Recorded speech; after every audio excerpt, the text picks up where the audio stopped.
Bonjour et bienvenue sur la chaîne YouTube Tony et Léon Conseil de vétérinaire. Aujourd'hui, un épisode pour nos chiens sur la fracture. Je vous propose de discuter avec mon confrère le docteur Guillaume Raguetli, vétérinaire spécialiste en chirurgie au CHV Frégis en région parisienne. Comment se traduit une fracture chez son chien? Que peut-on faire? Et surtout, donc, comment la traiter et quels sont les suivis après l'opération? Eh bien, c'est le sujet de cet épisode. Et puis, si vous n'êtes pas encore abonné à la chaîne YouTube, Tony et Léon Conseil de vétérinaire, faites-le dès maintenant, la chaîne est gratuite chaque jour. Vous avez aussi sur Instagram un conseil santé avec une photo plutôt sympa, alors suivez-moi. Bonjour Guillaume. Bonjour Valérie. Je te remercie de m'accueillir dans ta salle de consultation à Frégis. Avec plaisir. Alors, on va parler chirurgie Guillaume avec toi évidemment, chirurgie orthopédique évidemment. Et on va parler de la fracture chez le chien. Parce que comme vous le savez, on a déjà tourné un épisode avec le docteur Raguetli sur la fracture chez le chat. Aujourd'hui, on parle du chien. Et c'est hyper fréquent chez le chien également. Ah ouais, c'est vraiment un problème orthopédique classique du chien. C'est malheureusement plein de situations qui peuvent amener à ça en fait. Le chien qui se fait taper par une voiture, la morsure, la chute des bras comme le chien qu'on a vu tout à l'heure. Ouais, alors ça c'est improbable comme cas, ça paraît fou. Ça c'est un petit chien de 2 kilos qui est tombé des bras de sa maîtresse. Ouais, et c'est sans doute, nous on est à Paris donc forcément c'est une des fractures qu'on voit le plus souvent. Alors celle-là elle était plutôt facile parce qu'elle est située pas au milieu de l'os mais pas loin. Parfois, c'est vraiment l'extrémité de l'os qui casse. Oui. Ouais. Mais c'est vrai qu'il faut dire, c'est des chiens, lui il faisait 2 kilos, parfois c'est 800 grammes, très léger, très fin, des tout petits os. Et forcément, tomber des bras du maître, c'est comme pour nous tomber d'un étage. Je crois. Ouais, extrêmement douloureux. Alors, il y a des signes de fracture, Guillaume, qui sont évidents. Enfin, le chien qui ne veut plus poser le membre atteint, de la douleur. T'en as d'autres? Je pense que par rapport à la fracture, la partie orthopédique, c'est clairement ça. C'est la douleur, le gonflement éventuellement, et la douleur qu'on voit par ce non-appui. Par contre, souvent quand on a une fracture, alors pas comme ça, mais le chien tapé par une voiture, on a des signes extérieurs de traumatisme violent. Donc on peut avoir des plaies, on peut avoir un animal qui est en choc, et parfois d'ailleurs c'est ça le problème principal initial. Ouais.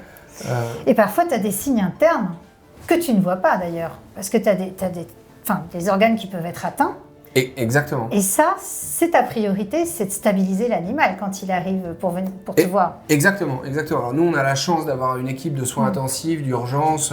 Donc souvent, c'est même eux qui prennent en charge le cas, ce qui est parfois bizarre pour les propriétaires parce qu'ils considèrent que c'est l'orthopédiste qui doit avoir.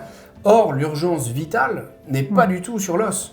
L'urgence vitale, c'est d'être sûr que le choc n'a pas endommagé les poumons, le cœur, le foie, les reins, parce que parfois, malheureusement, on a des mauvaises surprises. Déjà, dès l'examen clinique, on voit qu'il y a quelque chose qui ne va pas, bien plus grave que juste l'os qui est cassé. Et puis, souvent, on va faire quelques examens complémentaires pour voir est-ce qu'il y a une fuite d'air autour des poumons, est-ce qu'il y a un cœur qui est en choc, est-ce qu'il y a du sang dans l'abdomen, des choses comme ça. Et là, évidemment, tu ne vas pas anesthésier un animal qui est en état de choc. Déjà, tu stabilises son état général et ensuite, quand ça va mieux, tu envisages l'intervention. Avant de parler de l'intervention sensu stricto, qui est ton dada, si je peux me permettre, justement, on va parler des zones de prédilection des fractures. Je pense au tibia, bien sûr. Ça fait partie des zones tibia péroné les plus souvent atteints chez le chien. Ah ouais, je pense que tibia péroné, donc tibia fibula, et le radius ulna, donc radius cubitus chez l'homme, c'est vraiment finalement les os du bras et du tibia, c'est les plus exposés en fait. Les os, le fémur, l'humérus, ils ont une couverture musculaire qui les protège d'une certaine manière, donc on en voit moins. On voit quand même cependant des fémurs avec les accidents par les voitures. Parce que souvent c'est l'arrière qui se fait taper et c'est à la hauteur plutôt du fémur qu'ils se font taper. Et là souvent c'est des os explosés. L'intervention, Guillaume, c'est que en général c'est quand même une intervention chirurgicale. Parfois ça t'arrive de pouvoir ne pas avoir d'intervention chirurgicale, mais c'est rare. Oui, c'est rare. Et en fait, d'une certaine manière, on pourrait penser que c'est assez proche de la médecine humaine, la gestion des fractures. Or, chez l'homme, on peut mettre le bras dans le plâtre, la jambe dans le plâtre, pas toucher le pied à terre pendant 8 semaines. Impossible ce que chez l'animal. le chien ne peut pas faire. Et donc, le deuxième facteur qui fait qu'on a du mal avec les plâtres chez les chiens, c'est que nous, si le plâtre nous fait mal, on va consulter, on va le dire. Si le chien a un plâtre qui lui fait mal et qui ne dit rien pendant 6 semaines, or, c'est parce qu'il y a une pression anormale, on peut avoir vraiment des catastrophes au retrait du plâtre. Et donc, on va vraiment sélectionner très fort les candidats pour lesquels on peut éviter une chirurgie. C'est toujours mieux si on peut l'éviter, mais si on veut l'éviter, il faut qu'il y ait beaucoup de très bonnes conditions réunies, et c'est finalement assez rare. Oui, donc finalement, l'intervention chirurgicale, ça se traduit bien souvent par une plaque et des vis. On le voit bien sur ta chirurgie, belle radio d'ailleurs, parce que je sais que tu étais très fière de ce cas, une plaque et des vis. C'est le cas le plus courant que tu utilises chez des chiens? Ouais, alors on a vraiment toutes sortes d'implants possibles. Il y a des nouveautés, on copie finalement ce qui se fait en médecine humaine avec des clous verrouillés, etc. Mais en fait, le plus classique, c'est la plaque et les vis. C'est très solide, on sait parfaitement l'utiliser. Les implants ont évolué pour nous faciliter la vie. Et donc, avec ces implants-là, on arrive à réparer à peu près toutes les fractures. Plaque et vis que le chien va garder à vie, en théorie, toute sa vie. Le plus souvent, exactement. Le plus souvent. Le temps que l'os, en fait, déjà, puisse se consolider, c'est assez rapide avec une plaque et une vis. C'est quoi, 4 semaines, 8 semaines? Entre 4 et 8 semaines, selon les cas.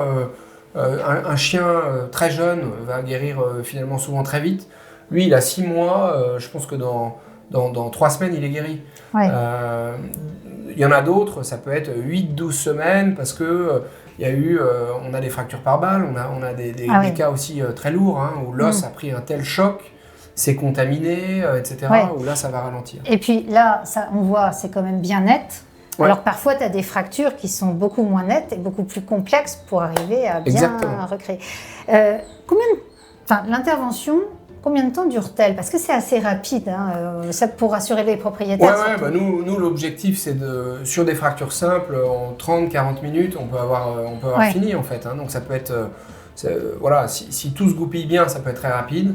Sur des fractures complexes, et nous, on en reçoit quand même pas mal. Les chiens qui viennent de loin, souvent, c'est parce que c'est des fractures plus complexes. Donc, ils sont allés voir un premier chirurgien qui leur a dit de venir ici. Là, ça peut être des fractures. Parfois, on peut avoir 2-3 heures de chirurgie sur certaines fractures. Et puis, on parle là de l'intervention, mais il ne faut pas oublier qu'il y a l'anesthésie en amont et le réveil suite à l'intervention.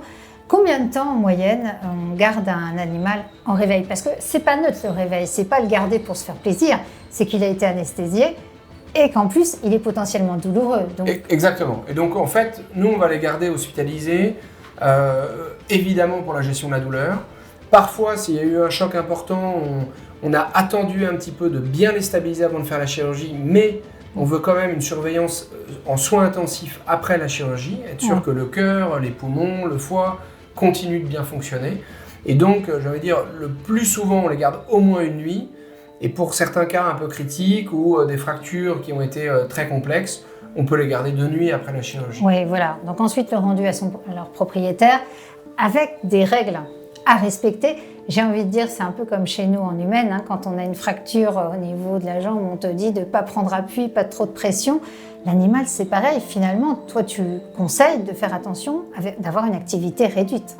Oui, exactement. Alors nous, on a un petit variant, moi je préfère, lui, typiquement, je veux qu'il pose. Parce qu'en fait, quand on pose, l'os guérit plus vite. Mais je veux qu'il pose calmement. Donc c'est toute une nuance qui est parfois subtile et complexe pour les propriétaires. Parce que, en gros, l'idée, c'est vraiment sortir en laisse courte pour les besoins, mais dans la maison, on évite les escaliers, les choses comme ça, mais il peut se balader tranquillement. Voilà un peu les recommandations sur l'activité qui sont finalement souvent moins drastiques qu'en médecine humaine. Là, ils ne veulent pas qu'ils posent, mais c'est aussi parce que plaque-vis, c'est du costaud. Oui, puis là on est sur 4 pattes et non pas sur 2 jambes. Exactement. Si je peux me permettre. Exactement. Tu mets systématiquement une collerette au chien que tu as opéré suite à une pose de plaque. C'est pour éviter les risques d'infection au niveau de la plaie. Oui, tout à fait. Oui, c'est ça. En fait, le premier risque d'infection, C'est pas comme en médecine humaine, on parle beaucoup d'infections nosocomiales. On en a aussi en médecine vétérinaire. Mais le premier risque en médecine vétérinaire, c'est le chien qui se lèche. C'est très classique. Il se lèche, il a tellement de bactéries dans la bouche qu'il répand tout ça sur la cicatrice. Et puis, on a des forts risques qu'il y ait une bactérie qui commence à rentrer et qui nous crée une infection. Et là, c'est la catastrophe. Homogastrique. Bah oui, alors que tu as fait une opération magnifique, une chirurgie splendide, comme là tu as fait. Ça peut être très frustrant. Ça peut être frustrant. Ouais. Le propriétaire, en général, revient te voir un mois après pour un contrôle.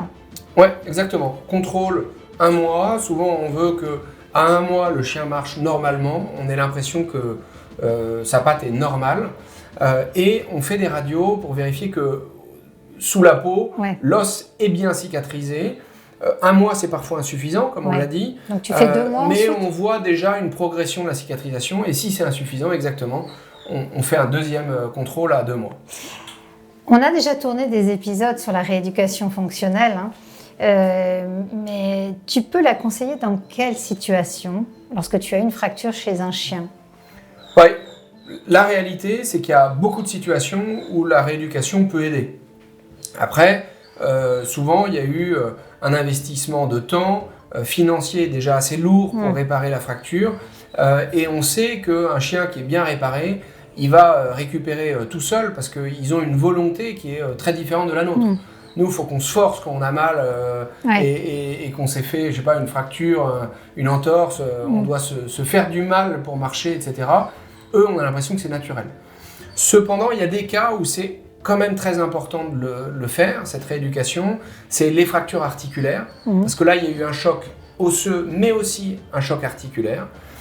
Donc ça, c'est la première chose. Et puis, il y a des cas où on a eu des fractures très chroniques, des gens, l'attelle qui n'a pas marché. On a essayé de mettre le chien dans un plat pendant longtemps, ça n'a pas marché, ça n'a pas marché. Finalement, ils viennent nous voir, on finit par mettre une plaque et des vis. Mais là, on a une patte qui n'est pas du tout dans le même état que si on l'avait opéré dès le premier jour. Il y a une fonte musculaire, j'imagine, donc il faut que tu remuscles tout l'animal. Exactement, et là, une ankylose articulaire. Donc, donc un peu de piscine, ça fait pas de mal. Exactement. Mais bon, en tout cas, un grand merci Guillaume pour tous tes conseils plaisir, et puis ce merveilleux cas qui a mal débuté dans la vie, mais grâce à toi qui je l'espère, va mieux se porter très vite. Raison, En tout cas, merci. J'espère que cet épisode vous aura plu. Si c'est le cas, n'hésitez pas à liker, partager. Et puis abonnez-vous à la chaîne YouTube Tony et Léon Conseil de vétérinaire. Bien entendu, laissez-nous quelques commentaires si vous avez déjà été concerné par les fractures chez vos chiens. Et puis bien entendu, si en plus ils sont très contents et s'ils sont venus te voir, Guillaume, parce que parfois on a des spéciales dédicaces pour nos spécialistes. Donc en tout cas, à très vite sur la chaîne Tony et Léon Conseil de vétérinaire. Merci beaucoup Guillaume. Avec plaisir. Au revoir. Au revoir.